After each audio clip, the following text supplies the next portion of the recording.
ತುಂಬಾ ಸಿಂಪಲ್ ಆಗಿ ಬಿಸಿಬೇಳೆಬಾತ್ ಪರ್ಫೆಕ್ಟ್ ಆಗಿ ಹೇಗೆ ಮಾಡೋದು ಅಂತ ನೋಡೋಣ. ಮೊದಲಿಗೆ ಅಕ್ಕಿ ನೆನೆಸಿ ಇಡಿ, ನಂತರ ತೊಗರಿಬೇಳೆ ಹಾಗೂ ಕಡಲೆ ಬೀಜನ ನೆನೆಸಿ ಇಟ್ಟಿದ್ದೀನಿ.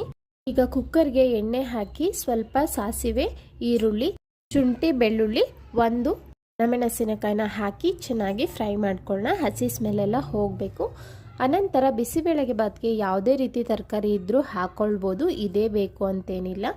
ಒಂದು ಸ್ವಲ್ಪ ಟೊಮೆಟೊ, ಕರಿಬೇವು ಸೊಪ್ಪನ್ನ ಹಾಕಿ ಚೆನ್ನಾಗಿ ಫ್ರೈ ಮಾಡ್ಕೊಳ್ತೀನಿ. ಈಗ ರುಚಿಗೆ ತಕ್ಕಷ್ಟು ಉಪ್ಪನ್ನು ಹಾಕ್ಕೊಳ್ತಾ ಇದ್ದೀನಿ. ಉಪ್ಪು ಹಾಕೋದ್ರಿಂದ ತರಕಾರಿಗೆಲ್ಲ ಚೆನ್ನಾಗಿ ಉಪ್ಪು ಹಿಡಿಯುತ್ತೆ, ಟೊಮೆಟೊನು ಸಾಫ್ಟಾಗಿ ಆಗುತ್ತೆ. ಅನಂತರ ಇಲ್ಲಿ ಕ್ಯಾಪ್ಸಿಕಮ್ನ ಹಾಕ್ಕೊಳ್ತಾ ಇದ್ದೀನಿ. ಕ್ಯಾಪ್ಸಿಕಮ್ ಎಲ್ಲ ಸ್ವಲ್ಪ ಫ್ರೈ ಆದಮೇಲೆ ನೆನೆಸಿಟ್ಟಿರೋ ಅಂಥ ತೊಗರಿಬೇಳೆ, ಕಡಲೆ ಬೀಜನ ಹಾಕಿ ಫ್ರೈ ಮಾಡ್ಕೊಳ್ಳೋಣ. ಇಲ್ಲಿ MTR ಬಿಸಿಬೇಳೆಬಾತ್ ಪೌಡರ್ನ ಯೂಸ್ ಮಾಡ್ತಾ ಇದ್ದೀನಿ. ತುಂಬ ಚೆನ್ನಾಗಿರುತ್ತೆ, ಮೈಲ್ಡಾಗಿ ಫ್ಲೇವರ್. ಪುಡಿ ಹಾಕಿದ ನಂತರ ಚೆನ್ನಾಗಿ ಮಿಕ್ಸ್ ಮಾಡ್ಕೊಳ್ಳೋಣ. ಅನಂತರ ಇಲ್ಲಿ ನೀರನ್ನ ಹಾಕ್ಕೊಳ್ತಾ ಇದ್ದೀನಿ. 1 ಗ್ಲಾಸ್ ಅಕ್ಕಿಗೆ 6 ಗ್ಲಾಸ್ ಆಗುವಷ್ಟು ನೀರನ್ನ ಹಾಕ್ಕೊಳ್ತಾ ಇದ್ದೀನಿ. ಎಲ್ಲವನ್ನು ಚೆನ್ನಾಗಿ ಮಿಕ್ಸ್ ಮಾಡಿ ಈಗ ಹುಣಸೆ ರಸನ ಸೇರಿಸೋಣ. ಒಂದು ಸ್ವಲ್ಪ ಅರಿಶಿನ ಹಾಕ್ತಾ ಇದ್ದೀನಿ.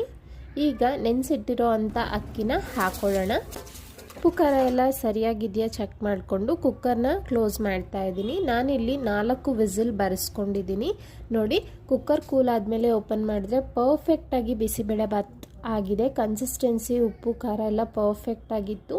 ನಾನು ಕಂಪ್ಲೀಟ್ ಡೀಟೇಲ್ ವಿಡಿಯೋನು ಆಲ್ರೆಡಿ ಅಪ್ಲೋಡ್ ಆಗಿದೆ, ಬೇಕಾದರೆ ಚೆಕ್ ಮಾಡ್ಕೊಳ್ಬೋದು. ಖಾರ ಬೂಂದಿ ಇರಲೇಬೇಕು ಅಲ್ವಾ, ಖಾರ ಬೂಂದಿ ಜೊತೆ ಸರ್ವ್ ಮಾಡಿದ್ದೀನಿ. Thank you. ಪ್ಲೀಸ್ ಸಬ್ಸ್ಕ್ರೈಬ್ ಮಾಡಿ.